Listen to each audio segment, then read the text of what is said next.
بسم اللہ الرحمن الرحیم۔ پروگرام روبرو کے ساتھ آپ کا میزبان طیب الحسینی حاضر خدمت ہے۔ یوم انہدام جنت البقیع کے ٹرانسمیشن کے سلسلے میں پروگرام روبرو کا خصوصی پروگرام آپ کی خدمت میں پیش کیا جا رہا ہے والعصر ٹی وی کی جانب سے، اور آج کے پروگرام کا عنوان ہے انہدام جنت البقیع کی تاریخی اور فکری محرکات۔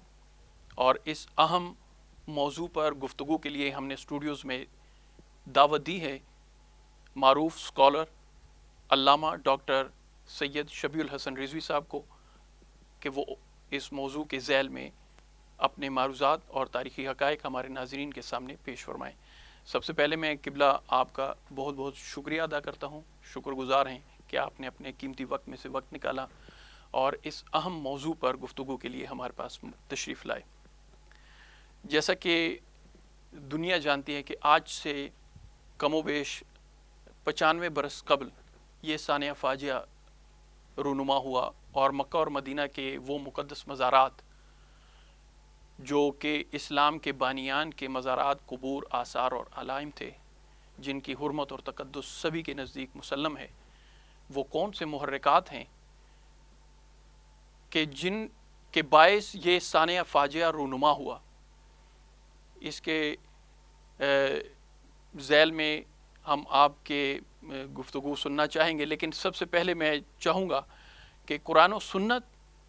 کی روشنی میں مزارات کی تقدس اور عزت و حرمت کے ذیل میں ہمارے ناظرین کو کچھ ارشاد فرمائیں۔ بسم اللہ الرحمن الرحیم۔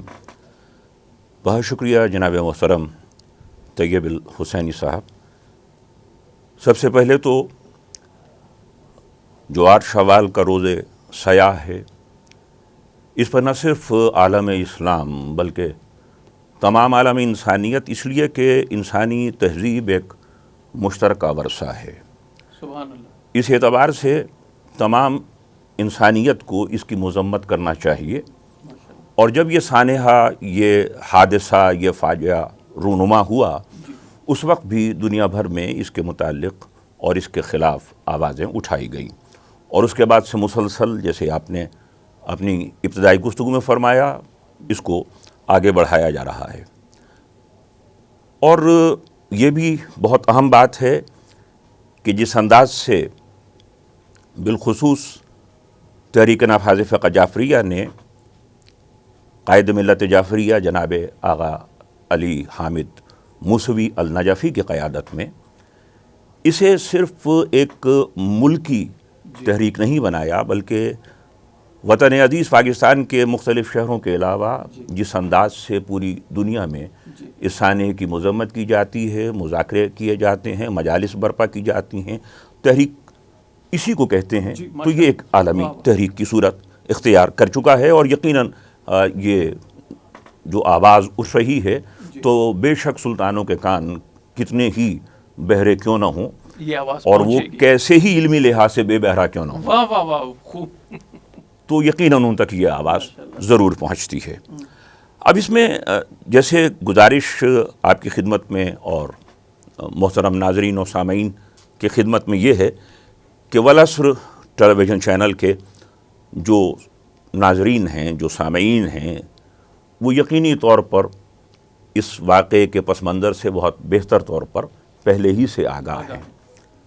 لیکن میں ایک دو باتیں اس لیے گزارش کروں گا،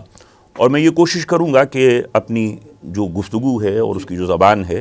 اسے ذرا آسان رکھوں، کیونکہ مذہبی اصطلاحات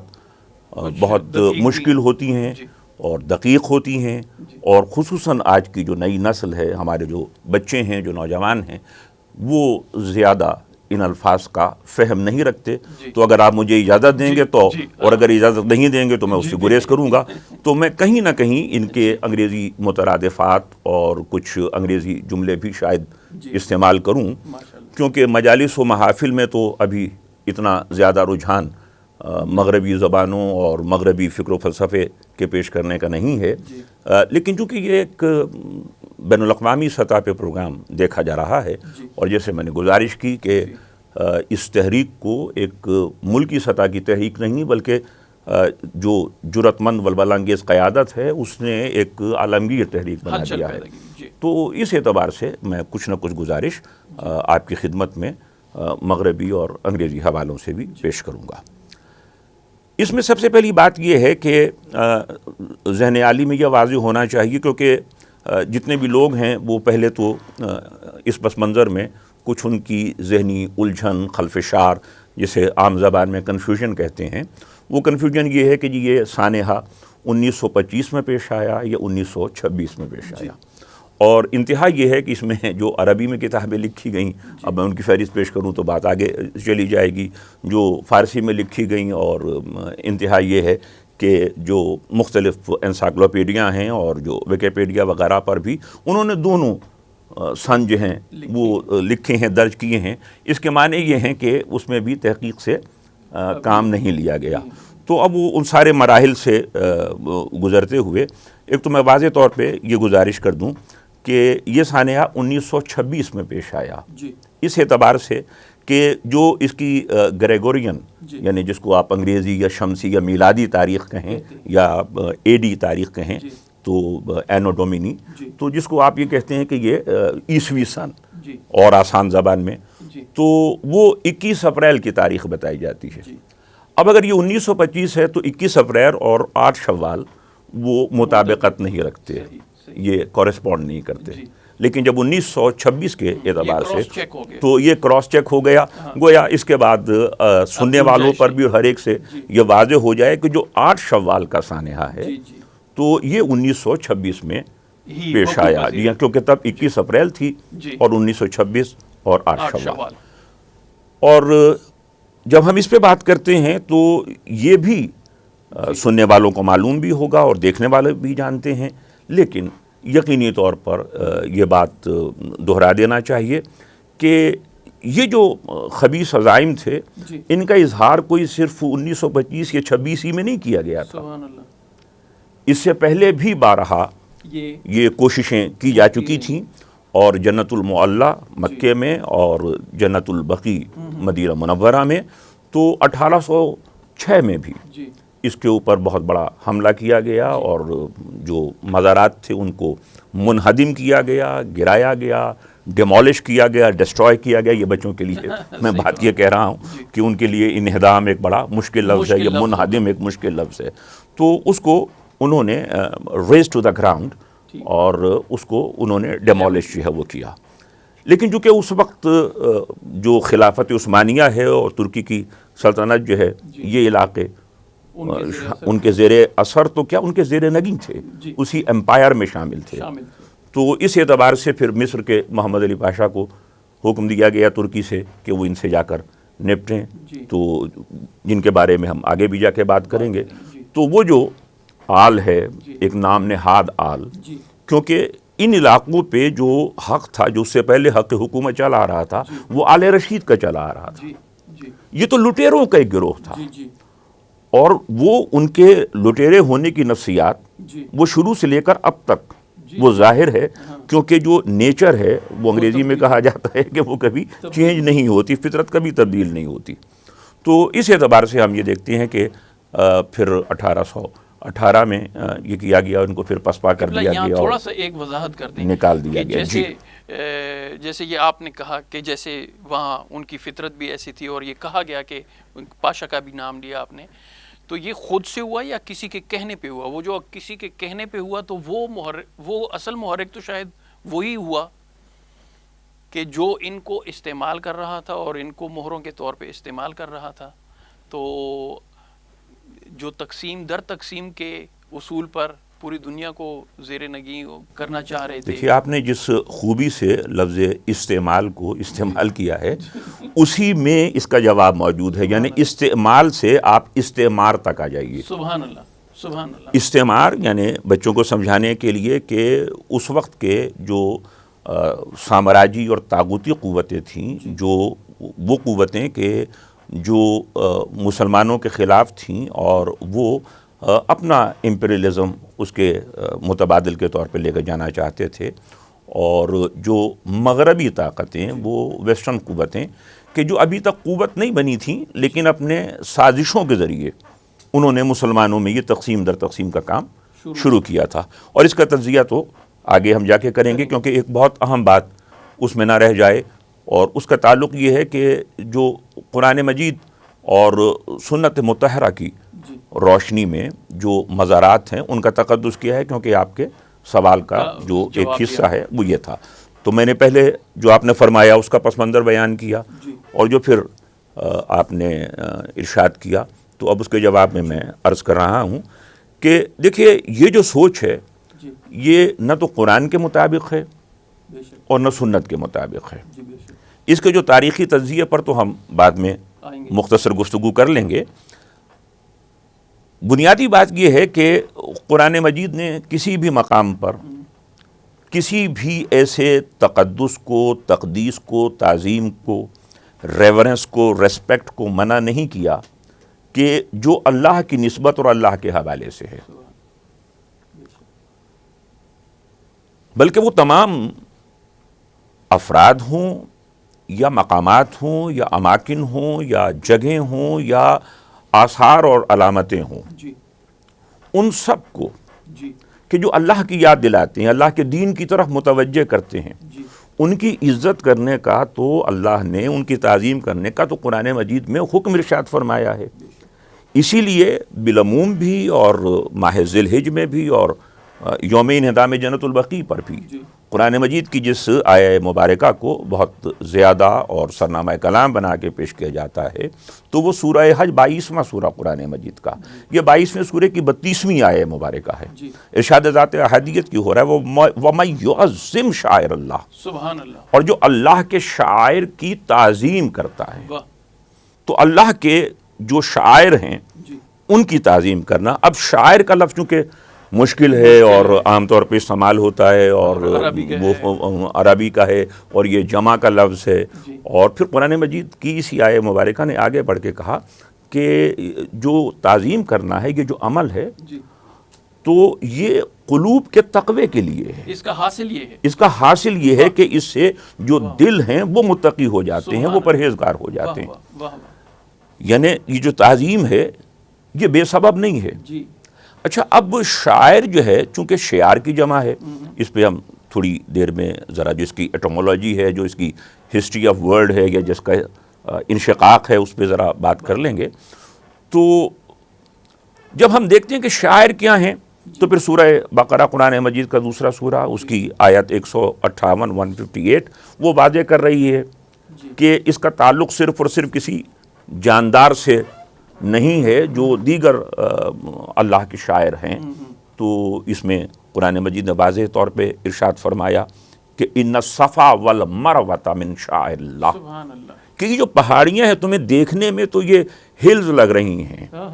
یہ پتھر کی بنی ہوئی پہاڑیاں نہیں ہیں، یہ اللہ کے شاعر ہیں. حالانکہ یہ صفا اور مروہ یہ وہی دو پہاڑیاں ہیں، ان میں بظاہر کوئی جان نہیں ہے، بظاہر ان میں کوئی زندگی نہیں ہے، یہ پتھر ہیں. اور ایک ایسے معاشرے میں کہ جہاں پہلے پتھر کی پوجا بدھ کے نام پر ہوتی تھی،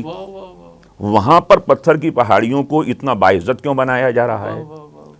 تو دیکھنا یہ ہے کہ یہ اللہ کی نسبت کیا ہے. تو اس نسبت کے تحت ہم یہ دیکھتے ہیں کہ اللہ نے بتایا کہ یہ ہمارے شاعر ہیں اور ان کی عزت کی جائے. اب دیکھیں جو شاعر کا لفظ تو وہ شعار سے، اور شعار اور شعور اور شعر اور شعر عربی میں ان سب کا جو روٹ ہے، یہ مادہ ہے، وہ ایک ہی ہے. تو اب جیسے شعر ہے تو شاعری کی جو ہے وہ بات بھائی، یہ شعر ہے تو اب بال ماشاءاللہ ہیں آپ کے، تو یہ بال کو کہتے ہیں. تو کچھ کہتے ہیں جی شاعر کو شاعر اس لیے کہا گیا وہ بال سے زیادہ باریک بات کرتا ہے یا بال کی طرح باریک بات کرتا ہے. کچھ کہتے ہیں چونکہ وہ شعور کی بات کرتا ہے اس لیے اسے شاعر کہتے ہیں. گویا ہم یہ کہہ سکتے ہیں کہ شاعر کا تعلق شعور سے ہے. عام طور پر یہاں زبر بولی جاتی ہے، شعور کہا جاتا ہے، تو عربی میں اس کے اوپر پیش ہے تو شعور، ٹھیک ہے. تو آپ شعور کہہ لیجئے جو عام ہمارے ہاں رائج ہے. تو بچوں کے لیے، نئی نسل کے لیے، یعنی وہ جو کانشسنس ہے، وہ جو آگہی ہے، وہ جو کوگنیشن ہے، تو یہ شعور، یہ آگہی آپ کو حاصل ہو جس چیز کو دیکھ کے آپ کو معرفت توحید حاصل ہو، جس سے اللہ سے آگاہی ہو. جو متوجہ کرے جو متوجہ کرے آپ کو اللہ کی جانب. سبحان اللہ. تو یہی شعور وہ شاعر سے حاصل ہوتا ہے. اس کے معنی یہ ہیں کہ صفا و مروہ سے لے کر جنت المعلا اور جنت البقیع کے مزارات مقدسہ یہ کوئی پتھر کی بنی ہوئی عمارتیں یا کوئی بے جان چیزیں نہیں ہیں. یہ شعور کے وہ مراکز ہیں کہ جو شعار بن کے اور شاعر بن کے اللہ کی جانب متوجہ کر رہے ہیں. وہ نور بکھیر رہے ہیں. واہ واہ واہ سبحان اللہ. بے شک بے شک. اب جو قرآن مجید کو صرف اور صرف ظاہری لحاظ سے، کیونکہ آپ جانتے ہیں کہ ایک مسلک، اس مسلک کا نام ہی مسلک ظاہریہ ہے، یعنی وہ صرف ظاہری اعتبار سے دیکھتے ہیں کہ قرآن مجید نے کیا حکم دیا ہے اور اس کے باطن میں نہیں جاتے. اور انتہا یہ ہے کہ قرآن مجید چونکہ اپنی آیات کی تفسیر دیگر آیات سے کرتا ہے تو وہ دوسری آیات پہ بھی غور نہیں کرتے. بالکل. اب ان کا خیال یہ ہے کہ اگر کسی مزار مقدس پر، کسی مقام مقدس پر کوئی تعظیم پیش کی گئی، کوئی اس کا ادب کیا گیا، صاحب قبر کو سلام کیا گیا، زیارت نامہ پڑھا گیا، تو ان کے خیال میں یہ کوئی چیز ایسی ہے کہ جو توحید سے ٹکراتی ہے، یا نعوذ باللہ یہ کوئی شرک ہے، شاید جو ہے وہ یہ ایاک نعبد و ایاک نستعین کے خلاف ہے. حالانکہ اگر اسی بھی چیز پہ غور کر لیں کہ یہ سورہ فاتحہ ہے کہ ہم تیری ہی عبادت کرتے ہیں اور تجھ ہی سے مدد چاہتے ہیں، تو یہ نستعین، استعانت کے بارے میں بات ہو رہی ہے. تو اگر اس پہ آپ تفسیری لحاظ سے اور تکنیکی لحاظ سے یعنی ٹیکنیکلی گفتگو کریں تو پہلی بات تو یہ ہے کہ جو قرآن مجید شروع ہو رہا ہے بسم اللہ الرحمن الرحیم سے، تو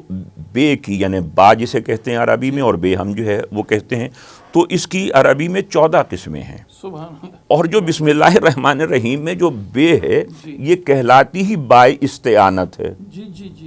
یعنی یہ مدد کی بے ہے. اچھا، اب چونکہ یہ بائے استعانت ہے یعنی مدد کے لحاظ سے، اب سورہ بقرہ میں آگے بڑھ کے جو دوسرا سورہ قرآن مجید کا، اس میں ارشاد ذات الہی یہ ہو رہا ہے کہ وَاسْتَعِینُوا بِالصَّبْرِ وَالصَّلَاةِ، اور مدد مانگو صبر سے اور نماز سے. تو اب جس کو آپ کہتے ہیں کہ ڈیبیٹ کی زبان میں، ورنہ علمی گفتگو تو بہت اور آگے جا سکتی ہے، ڈیبیٹ کی زبان میں یہ کہا جا سکتا ہے یا بات کو مختصر کرنے کے لیے کہا جا سکتا ہے کہ جو یہ ابھی آپ کہہ کے آئے تھے کہ ہم صرف تجھ سے مدد چاہتے ہیں، اور یہاں پہ آیت کہہ رہی ہے کہ مدد مانگو صبر سے اور صلاۃ سے. اب صبر و صلاۃ جو بھی ہے اللہ تو نہیں ہے، لیکن حکم خداوندی ہے، لیکن جو کہ حکم خداوندی ہے. تو اب اس کے معنی یہ ہے کہ آپ نے صبر سے بھی مدد لینا ہے اور صلاۃ سے بھی. یہ صفت ہے تو تب بھی، اور اگر یہ کسی صفت کی پرسونیفیکیشن کہیں ہو جائے، کہیں اس کی تقسیم ہو جائے، کہیں اس کی تشکیل ہو جائے، کہیں یہ اپنے پورے وجود میں آ جائے، تو اس سے مدد مانگنا بھی قرآن مجید ہی کا حکم ہے. تو گویا ان کا توحید کا تصور بھی قرآن کے مطابق نہیں ہے اور توسل کا تصور بھی قرآن مجید کے مطابق صحیح نہیں ہے. جو قرآن مجید کا تصور ہے اس کے تحت جو اللہ نے حکم دیا ہے اس پہ ہم عمل کرتے ہیں اور اسی کے تحت دنیا کو متوجہ کرتے ہیں. ناظرین، گفتگو بہت ہی دلچسپ مرحلے میں ہے. صبر اور صلاۃ سے، نماز اور صبر سے استعانت طلب کرنے کے ارشاد خداوندی پر گفتگو ہو رہی ہے، اور یہاں پر ہم ایک مختصر سا بریک لیتے ہیں اور وقفے کے بعد آپ کی خدمت میں دوبارہ حاضر ہوتے ہیں.